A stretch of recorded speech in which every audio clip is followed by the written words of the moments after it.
Hey guys, welcome to this week's FAQ and Freebie Friday. Now for those of you new to the channel and just joining us, these videos are all about answering your health related questions. So if you have a question concerning your health, nutrition, Chinese medicine, herbalism, or just something in the realm of health and wellness, and you feel that we could help you answer that question, all you have to do is leave your question in the comment section below. And something really great about these videos is that every week from the comment section below, we select one lucky person at random to win a free bag of tonic herbs or medicinal mushrooms. So even if you don't have a health question for us this week, but you're interested in winning some free herbs, all you have to do is subscribe to the YouTube channel. Be sure to give this video a thumbs up and then just drop any comment or question in the comment section below. And without further ado, let's get into this week's questions.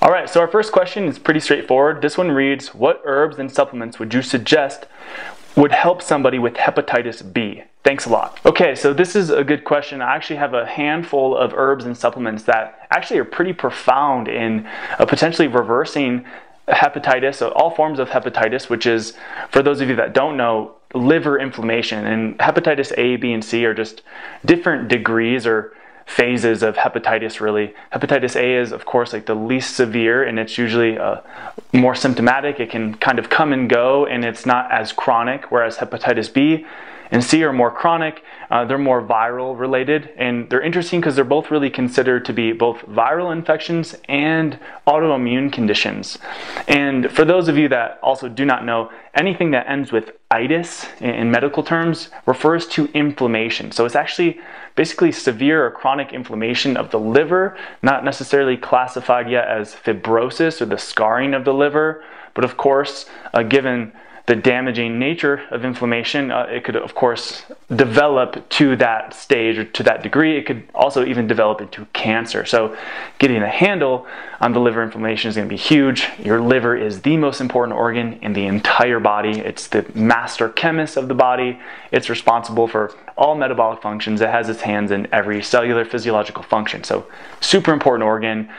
You could probably trace back most of your health conditions, everything from energy issues to more vain, like beauty, hair, skin, and nail issues, to liver issues. So improving the health of your liver, that's a great focus for just improving good overall health. Now, something else I think that's important probably to understand, or at least could be helpful, is what is inflammation? So in essence, inflammation is a natural part of a healing process. So whenever there's inflammation, you can guarantee that there's stress or injury. So inflammation is the byproduct of that stress or injury. So injury, pretty straightforward. Something's damaging the tissue or the cell. So given the fact that your liver is internal, though, it's not like anything's scraping it, cutting it, stabbing it. It's not like you're falling down, it's getting beat up in that regard physically. So the trauma or the injury, it's likely more cellular. And so it's more likely in the regards of hepatitis is that the cells in the liver are becoming stressed. Now, in physiological terms, stress is really anything that injures the cell and usually interferes with this energy production. So for example, if the glucose utilization of the cell is impaired, so in simpler terms, if the energy is glucose being the primary fuel source, or at least the preferred fuel source for the cells, if that's obstructed, the intake's obstructed to the cell, that's going to stress your cells in that particular area, and that can actually result in an inflammatory sort of response or a stress response. The way that it happens, the confusing, more complex physiology, is when a cell is stressed, like let's say it's deprived of energy or deprived of oxygen would be another form of stress. That's called hypoxia. Basically what happens is the cell releases like extracellular ATP, and it starts to sort of break down itself and like sort of eats itself. And that's a process called autophagy. So it's the cell basically eating itself to basically manage or cope with that stress. So that's going to result obviously in the catabolism or the breaking down of that cell or the injury to that cell, although it's a survival sort of response, and that can lead to the generation of inflammation. And basically what inflammation is, again, is injury, but in science or physiology or biology, it's usually marked or is characterized by the secretion of certain immune cells, and these are immune cells referred to often as cytokines or pro-inflammatory cytokines. They're basically inflammatory immune cells. There's all sorts of different names for them: macrophages, tumor necrosis factor alpha, crazy names, but essentially what they are is they're there to sort of try to repair the cell in the case of injury. Now the problem is that if any of this stress is chronic, this can obviously lead to chronic inflammation and the chronic, basically, deterioration of that cell. And that's where things like hepatitis or any sort of liver inflammation can ultimately develop into liver fibrosis and then ultimately cancer. Because it basically, in the simplest of terms, it really disrupts the normal and proper cell proliferation and cell growth. So it causes really abnormal mutated cell division rates and things like that. So that's pretty much what inflammation is and what, you know, hepatitis really is. But the question is, you know, what's causing it? That's a huge question. Most doctors would probably say that you got it from some sort of, you know, it was passed on to you. You were infected with it from like food, usually from the exchange of fluids, especially for hepatitis B and C, etc. However, that's given the fact that it's more viral in nature and autoimmune. But the reason why everybody doesn't obviously get this condition is because some people have stronger metabolisms and immune systems than others. They're not undergoing chronic inflammation, and therefore usually their body is less likely to be stressed out by whatever bacteria might be in the air that could cause some sort of injury.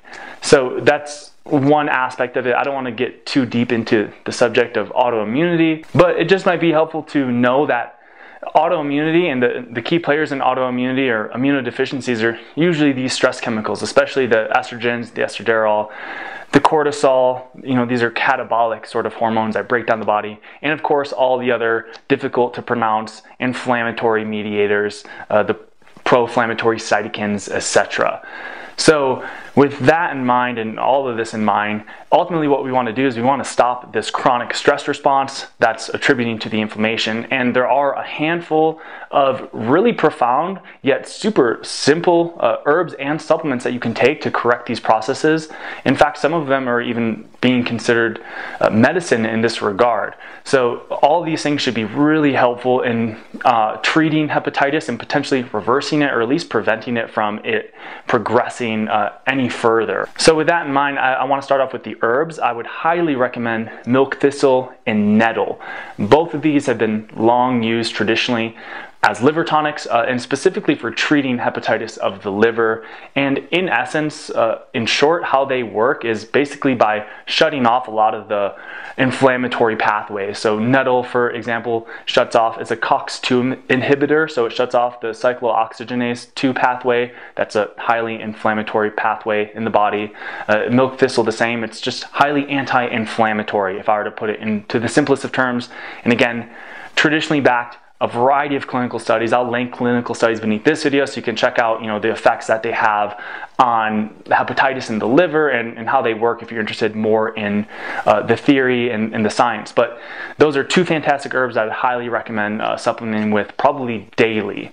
And in addition to that, supplemental wise, a few things I want to recommend. First would be vitamin K2. So right now there's actually a few US companies that have been running clinical trials on the use of vitamin K2, specifically the MK4 version, for preventing and treating liver cancer basically induced by hepatitis. So hepatitis induced liver cancer.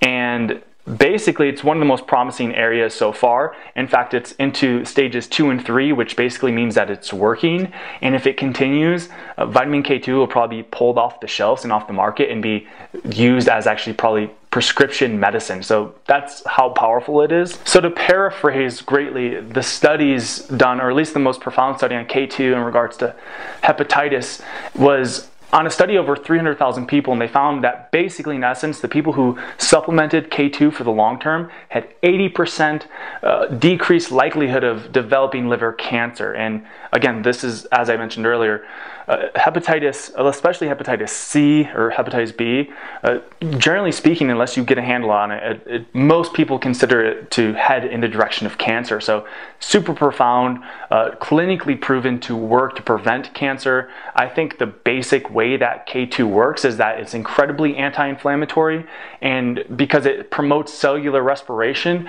and inhibits the production of lactic acid, which is basically what happens when your cells are stressed. So I think on a cellular level, it stops the cellular stress and inhibits the inflammation. So I would definitely recommend, in addition to milk thistle and nettle, supplementing daily with vitamin K2. In addition to vitamin K2, something that's quite controversial is actually the use of pharmaceutical aspirin. Just pure aspirin actually is incredibly anti-inflammatory. Unlike acetaminophen and things like Tylenol, Advil, ibuprofen, etc., it's actually incredibly anti-fibrotic, anti-inflammatory to the liver, and can actually reverse the damages done to the liver that things like ibuprofen or acetaminophen would induce. Also, aspirin acts a lot like vitamin K2 in the physiology, so it usually promotes cellular respiration, inhibits lactic acid. It's anti-estrogenic, so it shuts off a lot of the stress chemicals that could usually eat up the liver tissue and cause inflammation. So something as simple as a daily pharmaceutical low-dose aspirin would be really helpful for any sort of degenerative liver diseases as well. In fact, according to one study on the cumulative incidences of liver cancer treated with low-dose aspirin, it was found incredibly effective for preventing the hepatitis B virus-related liver cancer. These findings of this study may help hepatologists, so people that study the liver, treat patients with chronic hepatitis B infection in the future, particularly for those who are not indicated for an antiviral therapy. So something that, again, simple as aspirin would be highly therapeutic, and it's incredibly cheap actually. Now just keep in mind, but I already mentioned this, that the only real downside to aspirin supplementation is that it can deplete your vitamin K2 levels because it acts a lot like K2. So it's going to be really important to increase your dose of vitamin K2 while taking the aspirin. But as long as you're taking both of those, you have a profound combo for protecting the liver from hepatitis. Last but not least, I would highly recommend niacinamide, which is basically a substrate of niacin that also has profound clinical evidence showing its protective effects against hepatitis B, C, A, etc. So I'll just quickly read a little bit from the study, but in essence, niacinamide in study was found to actually have a highly antiviral effect in regards to hepatitis. So really great for probably hepatitis B and C.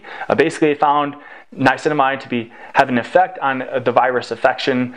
Several groups reported that the antiviral effect of niacinamide on HIV as well. So super strong antiviral, and it's a super cheap supplement that you can get just about anywhere. So I'd highly recommend supplementing with niacinamide as well. You probably only need about 100 milligrams to get these effects.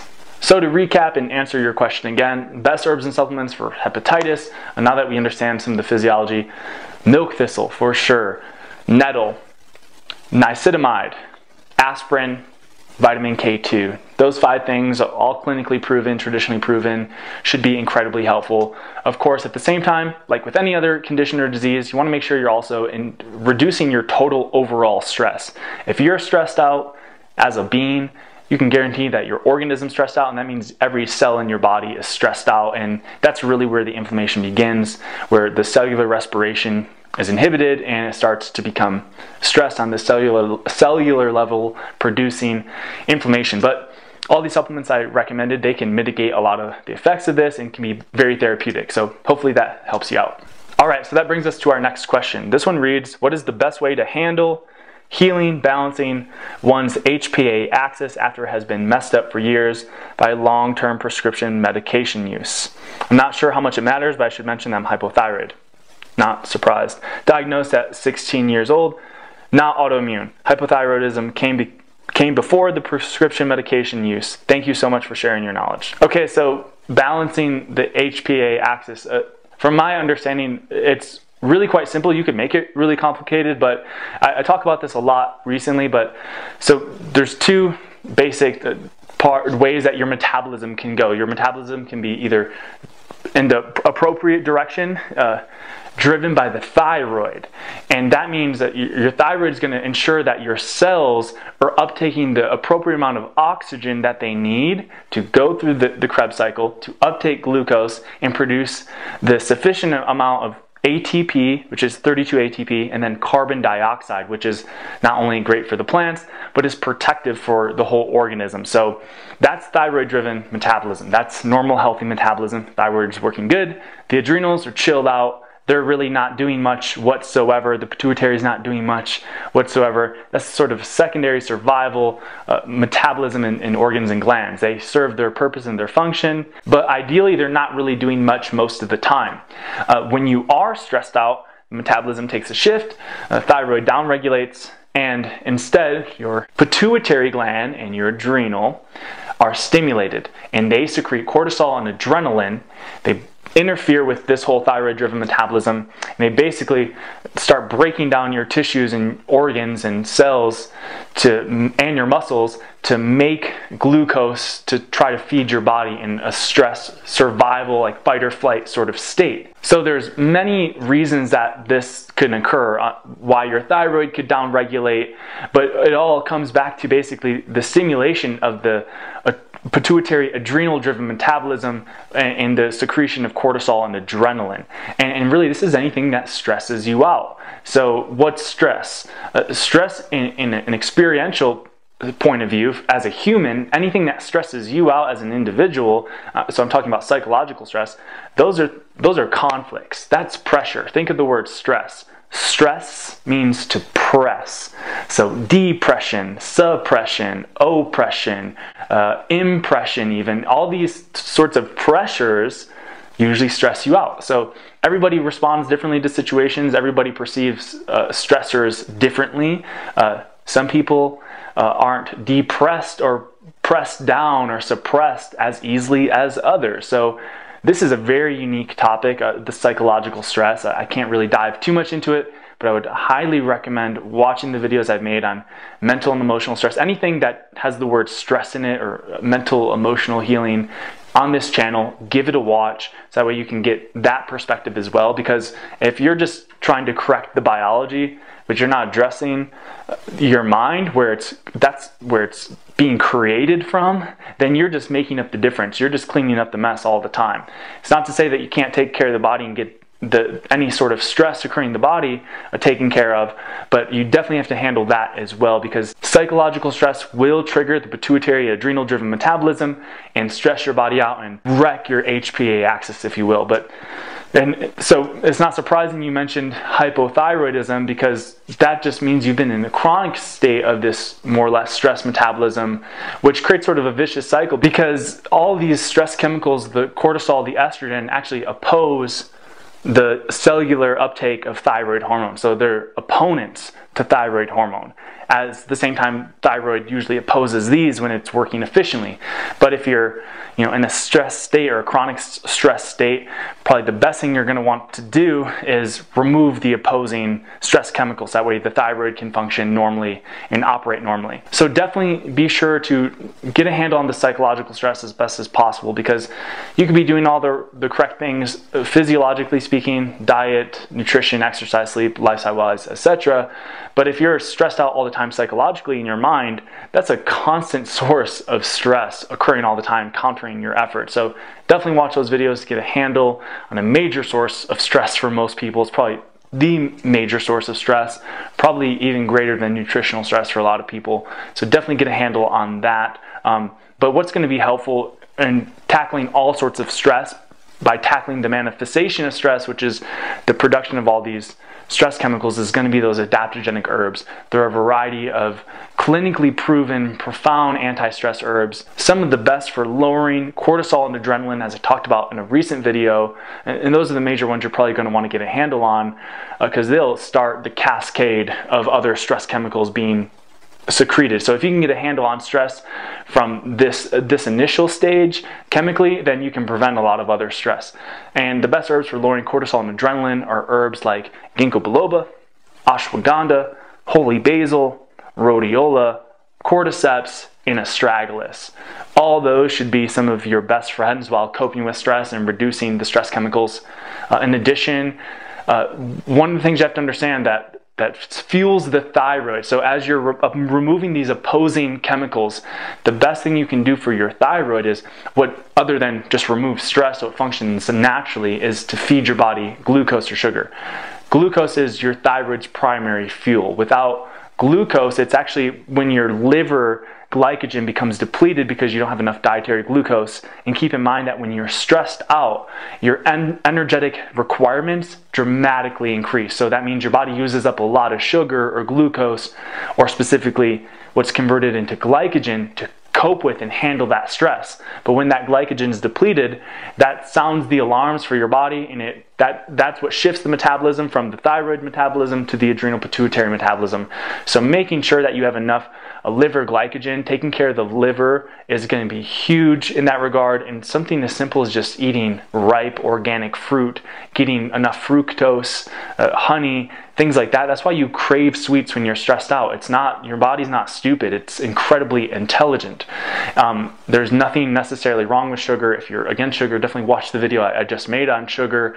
But sugar shuts off the stress response. It replenishes the liver glycogen, so that way your thyroid can work again and oppose the other stress chemicals. So that's why you crave sugar. It's not sugar that's bad, it's polyunsaturated fats and alcohol and all that garbage. It's the toxins. So eat the sugar, especially when you're stressed out. That will replenish the liver glycogen. It'll give your, and the reason why this is important is because when your liver glycogen is depleted, it's no longer capable of converting the inactive form of thyroid hormone into the active form. So that's why your thyroid downregulates when you're really stressed out and the liver glycogen is depleted. So replenishing liver glycogen is huge. Fructose will replenish the liver glycogen 500% more than simple sucrose. So getting organic ripe fruits would be beneficial in this regard. They'll have an anti-stress effect, pro-thyroid effect. Caffeine has a pro-thyroid effect, so that's beneficial as well. You know, all the things you're told not to do, interestingly enough, are usually beneficial in this regard. So my short protocol would be, get a handle on the psychological stress, because that's going to constantly trigger a stress response similar to, or identical to, the physiological stress that happens when you're nutritionally stressed, or if you're in an inescapable stressful situation or depressed or something. So handle the psychological stress, address the stress chemicals head on while you address the lifestyle factors using the anti-stress herbs that I mentioned: ginkgo biloba, ashwagandha, holy basil, rhodiola, cordyceps, astragalus, all fantastic for lowering cortisol and astragalus. And a lot of them in this way have a pro-thyroid sort of effect, stimulating the thyroid-driven metabolism. And then last but not least, replenish the liver glycogen. Your liver needs adequate amino acids, proteins, and dietary glucose or sugar of some sort to fuel its function. So those are all very simple things that you can do. Obviously, again, watch all the videos I've made on lowering cortisol, stress, anything stress related, and get some tips there. And in short, the simplest remedy to stress, remember, stress is a pressure, it's a conflict, is to just let go of one side. It's not stress if you're not fighting back. So whatever it is that you feel stressed about, basically stress in this way is, more philosophically speaking, is stress is almost indecision. It's like, I want to, I don't want to. Oh, I'm stressed. I want to dump my boyfriend, but I don't want to dump my boyfriend. That will stress you out. So either just dump him or don't dump him. Either quit your job or don't quit your job. But just, in the words of my mentor, stop wanting and just do. Wanting is a stress. If you want to do something, you're implying that you can't do it at the same time. So just do it, in the words of Nike. Either do it or don't do it. That will remove a lot of your psychological stress, at least in my experience. So hopefully all those things helped. Of course, again, watch all the additional information and resources and ask any other questions in the future. All right, guys, that brings this week's FAQ and Freebie Friday to a close. If you've enjoyed it and found it helpful, be sure to give it a thumbs up and subscribe to the YouTube channel for future videos. And for those of you whose questions I answered, for supplementing with any of the herbs I recommended throughout this video, or supplements or additional information or references, I put all of that in the description box below. So check that out to reference and get those sources. And for those of you whose questions I did not answer, or who are interested in winning some free tonic herbs in the future, be sure to subscribe to the YouTube channel if you haven't already. Give this video a thumbs up and just drop a comment or question in the comment section below. Thanks so much for watching, guys, and we'll see you next time.